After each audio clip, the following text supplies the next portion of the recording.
This is part of my memoir, Maha Unshackled. If you're just joining, I highly recommend that you start from the beginning. The first 16 chapters are already posted.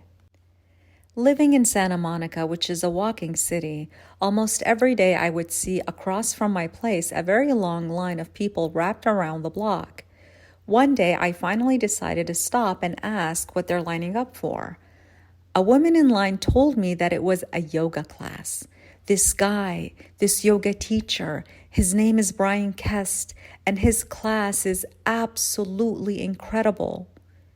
People from other parts of the line started to chime in, saying that it was an incredible class that I must try.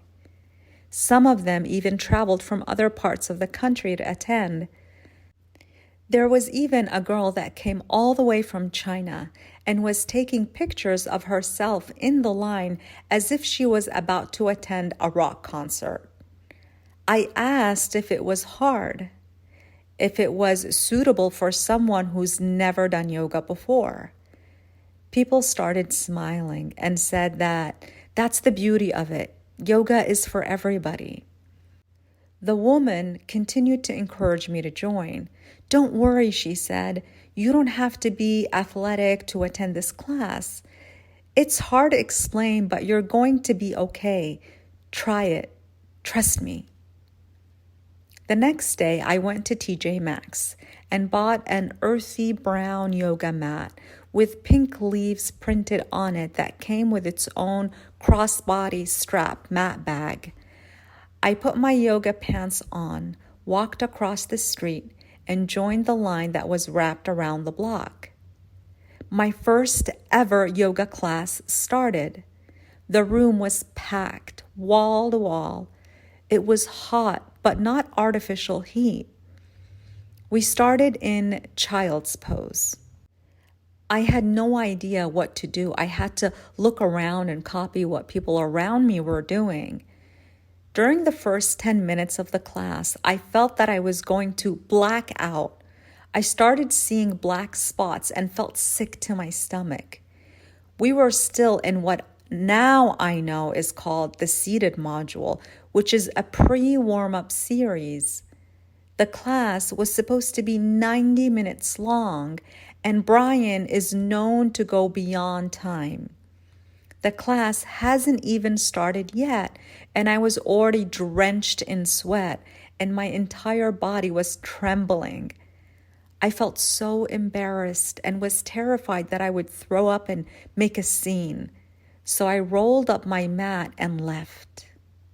I went back home, and my body is still trembling and achy.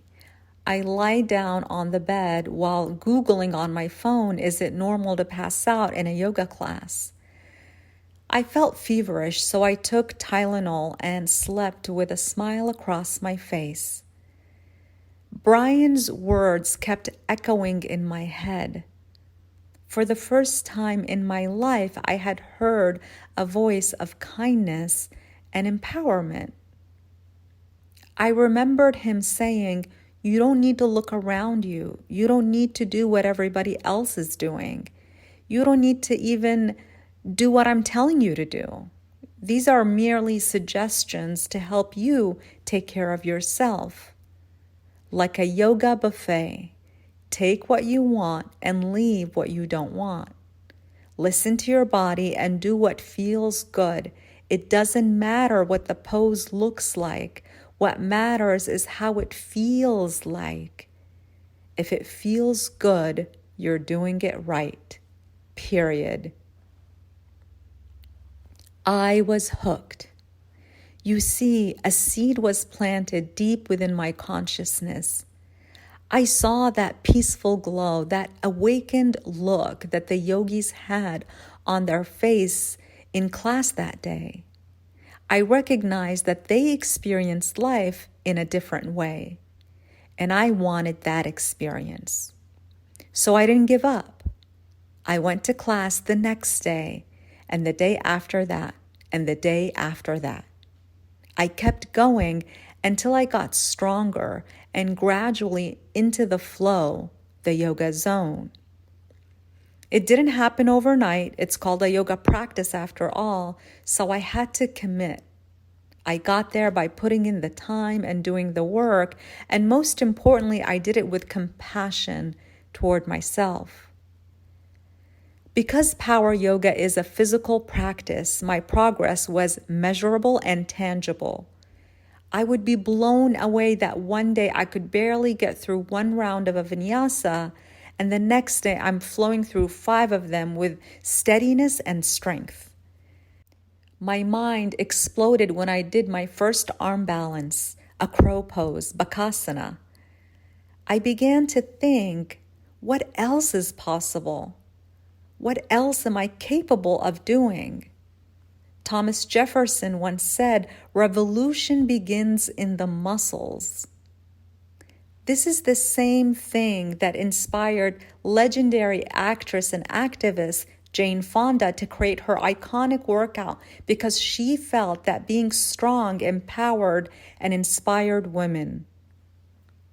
It truly was the beginning of a revolution for me.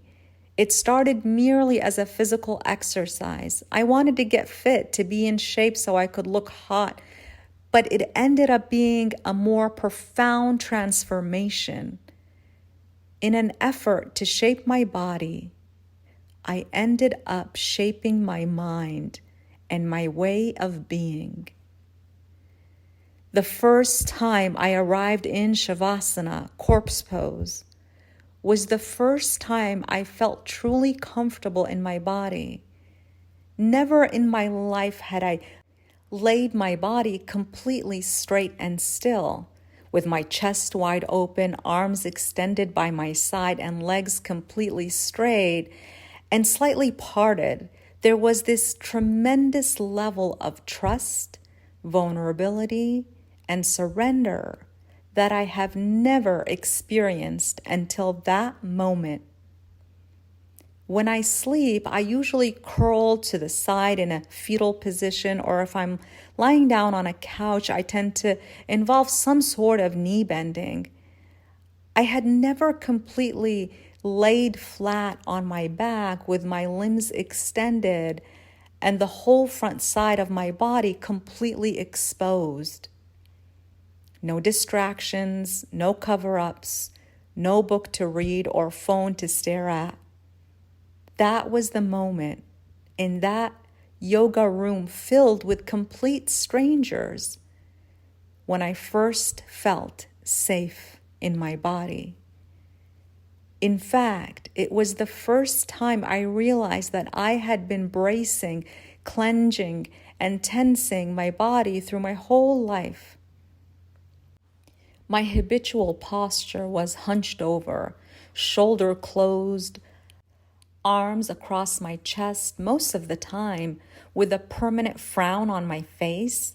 It was the posture of someone in constant worry, trying to feel protected from the dangerous world outside. As my yoga practice continued to evolve, it was less about the pose and their beauty and more about what the teacher was saying. It was the yoga philosophy and the unique teaching style of Brian Kest and the teachers who later trained me to become a certified yoga instructor, Travis Elliott and Lauren Ekstrom.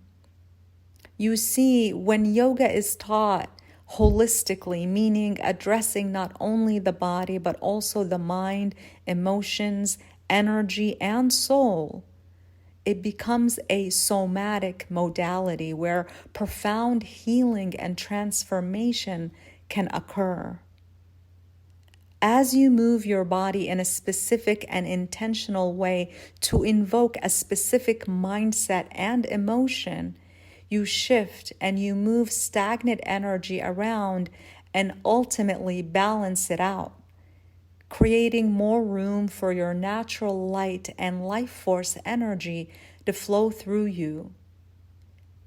That's why you feel the way you feel after a yoga class, so light, vibrant, and free. When a skilled teacher is guiding, inspiring, and holding space for you to deal with whatever it is that you're dealing with, You come out of the class completely a different person from when you walked in, which is sometimes referred to as the warrior journey. The combination of the challenging body movement and postures with the teacher's kind, wise, and loving voice in the background seals in the experience within your psyche. During my formative years as a child, when I was going through a challenging experience or made any mistakes, my mother would scold or deeply and physically punish me. So that shaped my stress response and became the blueprint of my psyche. When I started practicing yoga later in life, as I was going through the sequence of the class, which represented a challenging experience for me, and I often messed up, the teacher that represented the authority figure in that environment was encouraging and empowering. Little did I know that I was training and rewiring my brain, stress response, and my psyche. At the same time, increasing my body awareness as I noticed my body's habit in reacting to challenges, discomfort, and mistakes. In other words, I broke my habitual frequency and remodulated through a different biorhythm.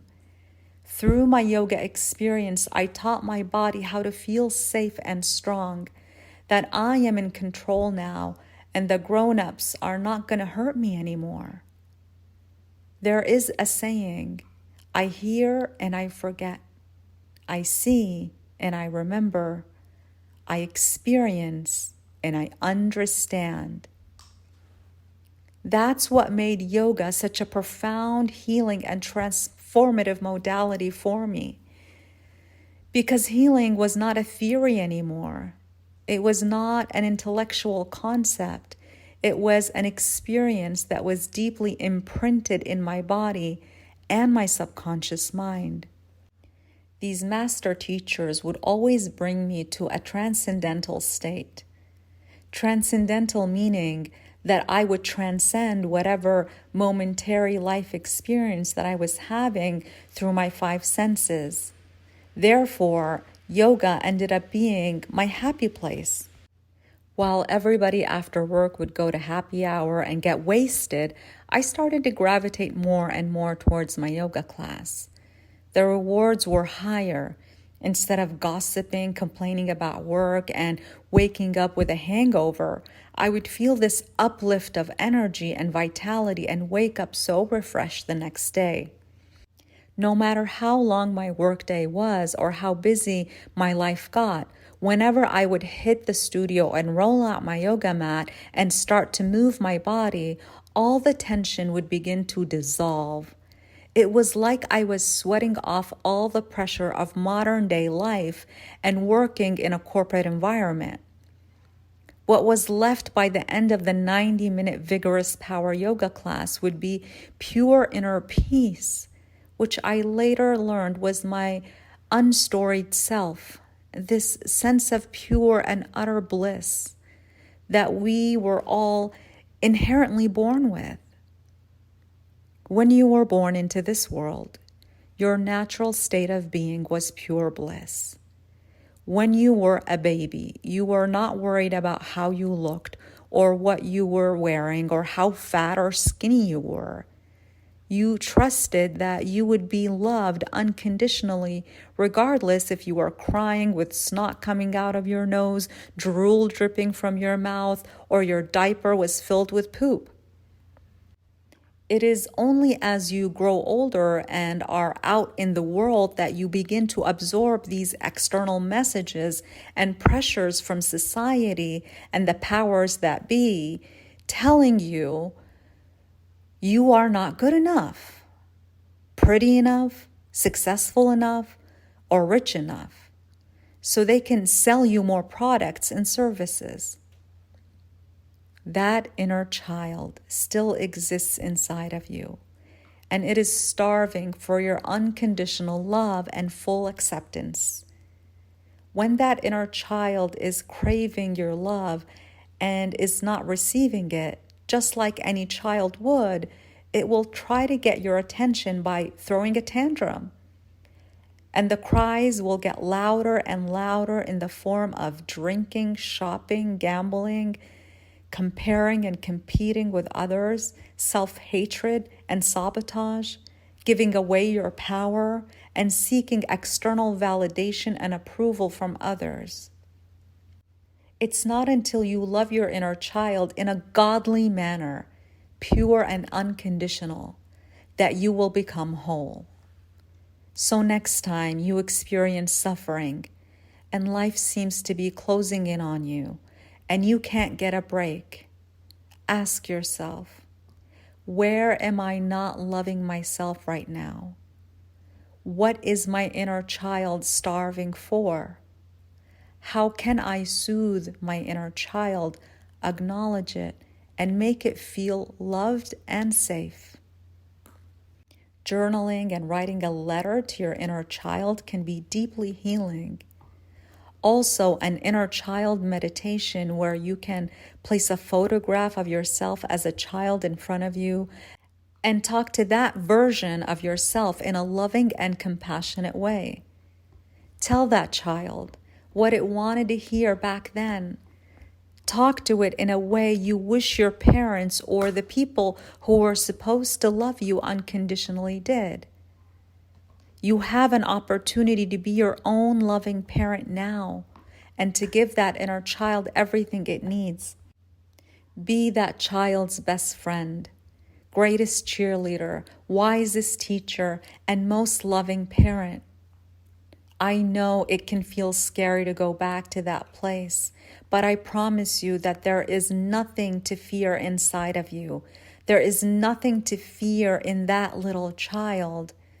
There is so much beauty and joy waiting for you on the other side. Cross that threshold. It's never too late. And it is the most important work you have in this lifetime. This was an excerpt from my upcoming memoir. Stay tuned for more. P.S. My memoir is complete and has been sitting on my laptop for months. If you know a publisher or can help slip it to Oprah or Reese Witherspoon's book club, I'll owe you free yoga classes for life. Please subscribe for free to receive the next chapter.